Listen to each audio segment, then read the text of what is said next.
Ready? Today, my psyche says deep healing. And I want to share my experience this last week since I've been in rehab. So, I realized about a week ago, I think I told you when my nose was running, that I needed to do some deep inner healing, which scared the shit out of me. So I tried to hurry and get my relapse prevention plan done and things so that I could concentrate on that. And this last week has been, the journey unfolds when you're ready. So I've had all these epiphanies and all these signs and synchronicities that tell me I'm on the right track. So last Monday or so, I was doing a meditation and I met with my inner child. And we were standing on the shore of a lake. And that was the day that I was doing my resentment. So I was having her throw rocks in the lake of her resentments.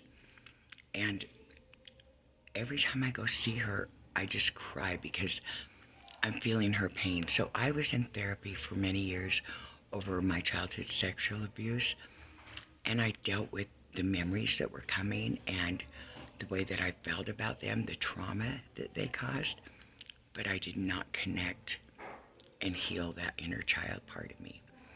And so this has come up for me to heal while I'm in here. And I believe the reason is because we've been learning a lot about feelings too. I've been talking about the last week.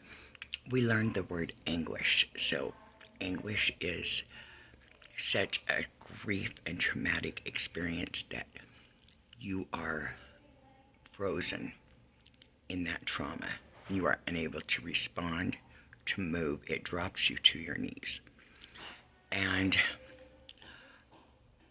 I thought about the times I felt anguish.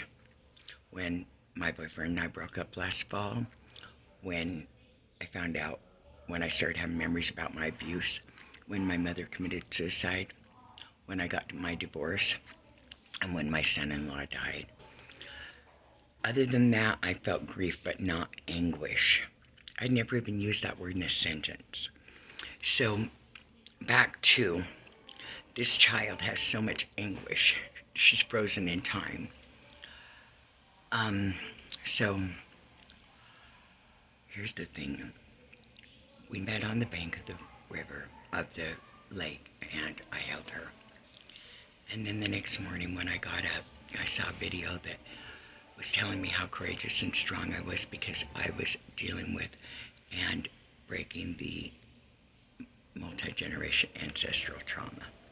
And it said basically that I'd been chosen for that role, which I totally resonated with that video. And then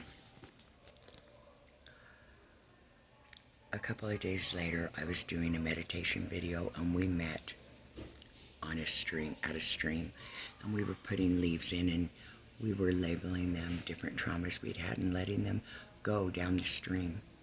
And then I just held her and I cried. And I just held her and looked at her and I thought, so small, so innocent, so much pain. It's been really transformative to feel the things that I've neglected to feel in her for so many years. And then, after group that day, one of the counselors came up to me with this book called The Mountain, something like that, about a little girl that gets called to climb up a mountain and she doesn't think she can.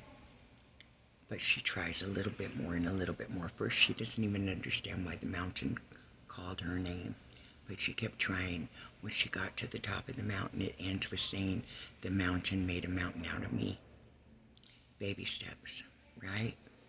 Baby steps. This I'm sharing with you because this is my inner healing journey, and it takes a lot of vulnerability.